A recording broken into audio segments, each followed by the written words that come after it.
ہمارا الٹا حساب یہ ہے کہ سارے نعمتوں میں زندگی گزارتے ہوئے اگر کوئی ایک تکلیف آ جائے یا ایک بات طبیعت کے خلاف ہو جائے اس کو لے بیٹھتے ہیں اور اس کو لے بیٹھ کر اس کا شکوہ کرتے رہتے ہیں اور کہتے ہیں کہ بھئی میں بڑی مشکل میں ہوں. لیکن ہزارہا نعمتیں جو اللہ تو ہزارہا نہیں لاکھوں کروڑوں انگنت ان کی طرف دھیان بھی نہیں جاتا. ایک مرتبہ میرے شیخ حضرت عارف قدس اللہ تعالیٰ سرہ اللہ تعالیٰ ان کے درجات بلند فرمائے.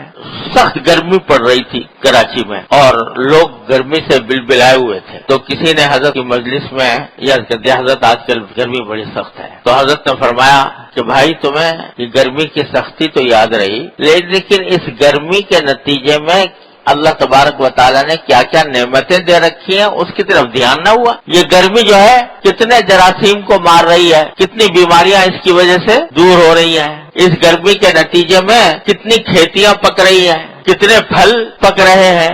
یہ گرمی ہی تو ہے جس کے نتیجے میں فصلیں تیار ہوتی ہیں, جس کے نتیجے میں پھل پکتے ہیں.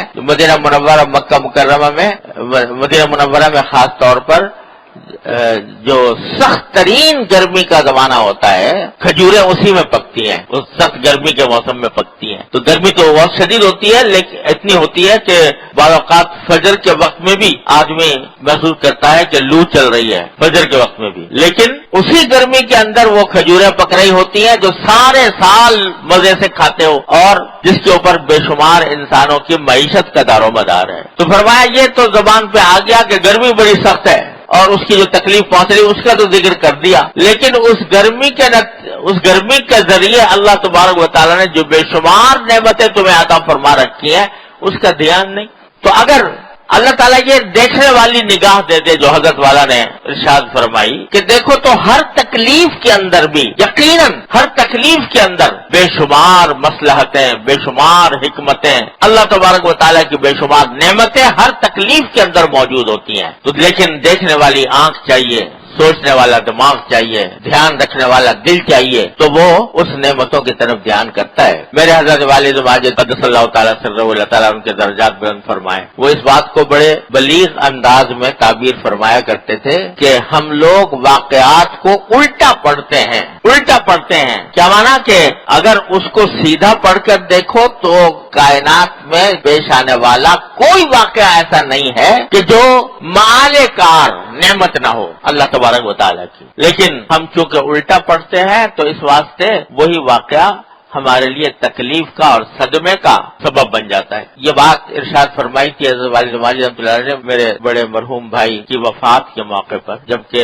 حضرت والد صاحب علیہ کے بڑے چہیتے صاحبزادے تھے مولانا محمود اشرف صاحب کے والد, اور تقریباً جوانی میں انتقال ہوا, ان کا صدمہ پہنچا ہوا تھا. اس وقت فرمایا کہ ہم واقعات کو الٹا پڑھتے ہیں. الٹا کس طرح پڑھا کہ اچھا خاصے جوان آدمی تھے, 50 سال عمر تھی اور ابھی بیٹوں کی شادی بھی نہیں دیکھی تھی اور انتقال ہو گیا. لیکن فرمایا اس کو سیدھا پڑھو, سیدھا اس طرح پڑھو کہ مرنے کا وقت تو متعین تھا اللہ تبارک و تعالیٰ کی طرف سے. ہر انسان گنی ہوئی گھڑیاں لے کر آتا ہے, لہذا وہ تو متعین تھا. لیکن وہ موت جو کہ آنے ہی والی تھی اس کو, اس کے صدمے کو کم کرنے کے لیے اللہ تبارک و تعالیٰ نے کتنے اسباب مہیا فرمائے کہ وہ حج کر کے آئے تھے, اللہ تعالیٰ نے ان کو پاک صاف کیا حج کے نتیجے میں, پھر واپس آ گئے, اپنے والدین سے بھی ملاقات کی.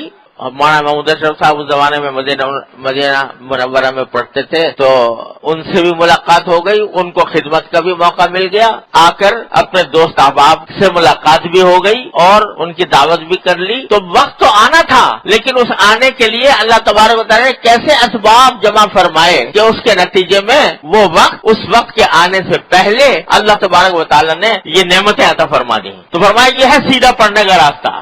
اور ہم ہر واقعے کو الٹا پڑھتے ہیں, اس کے نتیجے میں گھبراتے ہیں, پریشان ہوتے ہیں, شکوے کرتے ہیں, ورنہ اللہ تبارک و تعالیٰ کی نعمتوں کا ہر بڑی تکلیف دہ حالت میں بھی اللہ تبارک و تعالیٰ کی طرف سے بیماری تو آ گئی لیکن کتنے تیماردار مجھے میسر ہیں, اللہ تعالیٰ نے استطاعت دی ہے کہ میں اس کا علاج کر سکوں. مہربان معالج موجود ہے. ان نعمتوں کا تصور کرو تو یہ سیدھا پڑھ, اور کہ بھائی اچھا خاصے ہم ٹھیک ٹھاک تندرست تھے,